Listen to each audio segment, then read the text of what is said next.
اعوذ باللہ من الشیطان الرجیم، بسم اللہ الرحمن الرحیم۔ دوستو، میں ہوں کاشف قمر اور آپ موجود ہیں اسلامک نیٹ ورک پہ۔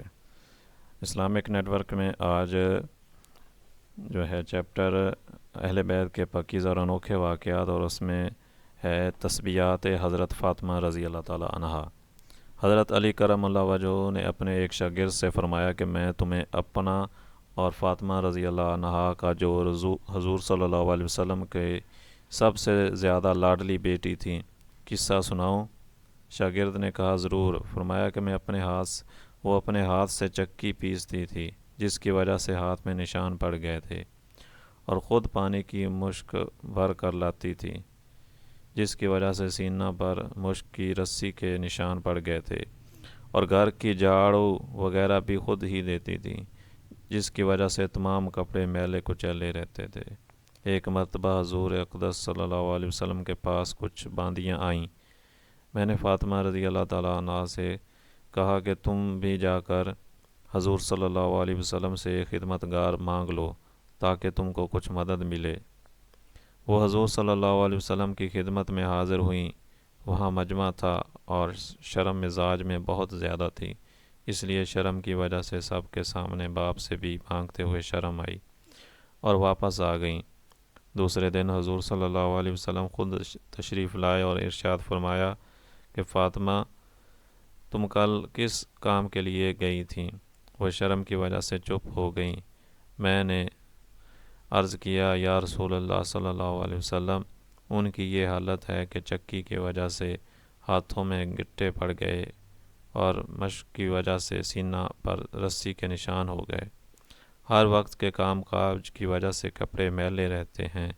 میں نے ان سے کل کہا تھا کہ آپ صلی اللہ علیہ وسلم کے پاس خادم آئے ہوئے ہیں، ایک یہ بھی مانگ لیں، اس لیے گئی تھی۔ بعض روایات میں آیا ہے کہ فاطمہ رضی اللہ تعالیٰ عنہ نے عرض کیا، یا رسول اللہ صلی اللہ علیہ وسلم، میرے اور حضرت علی کرم اللہ وجہ کے پاس ایک ہی بستر ہے، اور وہ بھی مینڈے کی ایک خال ہے۔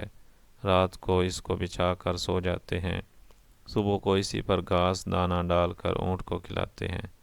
حضور صلی اللہ علیہ وسلم نے ارشاد فرمایا کہ بیٹی صبر کرو۔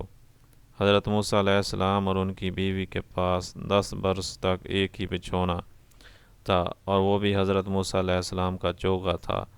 رات کو اسی کو بچھا کر سو جاتے۔ تو تقوی حاصل کرو اور اللہ سے ڈرو اور اپنے پروردگار کا فریضہ ادا کرتی رہو، اور گھر کے کام کاج کو انجام دیتی رہو، اور جب سونے کے واسطے لیٹا کرو تو سبحان اللہ 33 بار، الحمدللہ 33 بار اور اللہ اکبر 34 بار پڑھ لیا کرو۔ یہ خادم سے اچھی چیز ہے۔ حضرت فاطمہ رضی اللہ تعالیٰ عنہ نے عرض کیا، میں نے اللہ اور اس کے رسول صلی اللہ علیہ وسلم سے راضی ہو گئی۔ فائدہ کیا ہے اس میں کہ یعنی جو اللہ اور اس کے رسول صلی اللہ علیہ وسلم کی رضا میرے بارے میں ہو، مجھے بخوشی منظور ہے۔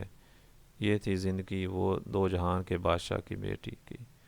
جب ہم لوگوں میں سے کسی کے پاس 2 پیسے آ جائیں تو اس کے گھر والے گھر کا کام کاج درکنار اپنا کام بھی نہ کر سکیں۔ اس واقعے میں صرف سونے کے وقت کا ذکر ہے۔ دوسری حدیثوں میں ہر نماز کے بعد 33 مرتبہ یہ تینوں کلمے اور 1 مرتبہ لا الہ الا اللہ وحدہ لا شریک لہ لہ الملک ولہ الحمد وہو علی کل شیء قدیر کا ذکر بھی آیا ہے۔ حکایات صحابہ سے یہ بات لی گئی ہے۔ اس پیج نمبر ہے 125۔ تو دوستو، یہ تھی آج کی ویڈیو۔ امید ہے کہ یہ ویڈیو آپ کو پسند آئی ہوگی۔ اگر ویڈیو پسند آئی ہے تو اس کو لائک کریں اور اپنے دوستوں کے ساتھ شیئر بھی کریں، اور اگر آپ کو ہمارا چینل پسند ہے تو اس کو سبسکرائب کر لیں تاکہ ہر نئی آنے والی ویڈیو ایک نوٹیفیکیشن کے ذریعے آپ تک پہنچ سکے۔ آئندہ ویڈیو تک کے لیے اللہ حافظ۔